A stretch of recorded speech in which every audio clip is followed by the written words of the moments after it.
meet Louisa Keight on microphone number 1. Louisa, you're on mic number 1. You've got some time, don't keep clapping until you're ready. Here's Louisa. Hello, my name's Louisa. I'm from Merseyside, which is the birthplace of the Beatles. And the area where I grew up is very much like the Beatles in that everyone's white, the haircuts are shit, and the most commercially viable part of it was killed in the 80s. It's a Thatcher joke if you're keeping up with the news. There's a lot of canals where I grew up. Apparently they're very nice places to go for a walk. But I can't go around walks in canals because I'm a woman. And I don't want my options to be death or wet death.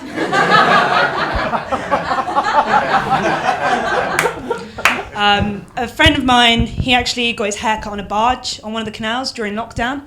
And he went in and he kind of sat down and he said to the guy, is this legal? You know, because of the Coronavirus Act and everything. And the guy just muttered something about the law of the sea and started cutting his hair. But I lost my accent, as you can probably tell, and that's because I went to a very posh university. And there's only so much that you can talk to rich people before you start pronouncing laugh like laugh, and bath like bath, and inheritance tax as a real bugger. But why is it that every kind of play or film or piece of media about the North is always called something like, "Hey up lads, me mam's a kestrel"? And it always starts like, picture the scene. 1,000 kettles boil simultaneously to rapturous orgasm. A man, covered in coal, points to the heavens and in a pained screech sounds the words, "Looks like rain." The entire cast of Coronation Street, young and old, masturbates furiously into an open sewer. Their fluids mix with the giant salty tears of Liam Gallagher, who's never been told he can cry before and doesn't know how to stop. An old woman, covered in coal, climbs onto a bus, racistly.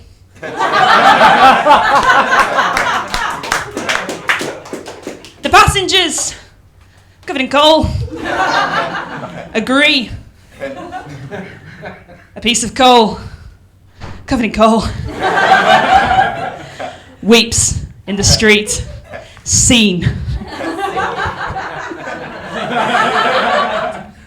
Shaved my pussy the other week. I gave myself a mullet. Well, I'm not very good at it, obviously. And so I gave myself a mullet, and whatever you think that looks like, it's weirder. And my boyfriend was very perplexed by it because he shaves down there as well. And he was like, how did you manage to make that happen? How did that happen? I was like, well, it's right underneath you. You can't get down. How are you meant to do that? You can't get down there. I said, there's no way you could do it better than me. Come on, let me see your gooch. Come on, let me see your gooch. Come on, let me see your gooch. Come on, all right, there's no way you could do better. Oh, no, to be fair. Nah.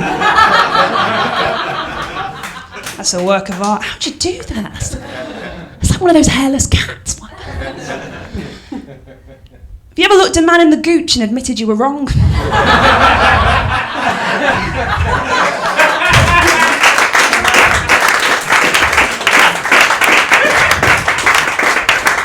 That's the end of the new material. How long have I got left? You got 1 minute and 20 seconds! That was just a different vibe to my set. The tone shift there. So I'm a smoker. I'm a social smoker, which means that I smoke when I'm drunk or when I'm not drunk, but someone else buys the cigarettes.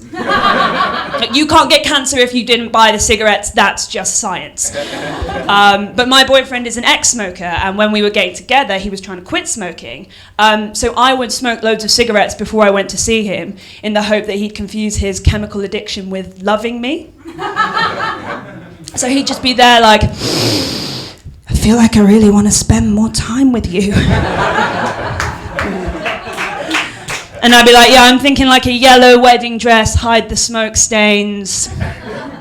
And then someone said like, is it a little bit unethical to be drip feeding nicotine to somebody in the hope that maybe they'll fall in love with you? And I just muttered something about the law of the sea and sprinted onto my barge. Thanks very much, guys. Give a round of applause! Let's have a look! Let's have a look around the room. We're definitely buying you a drink, and it's another full house,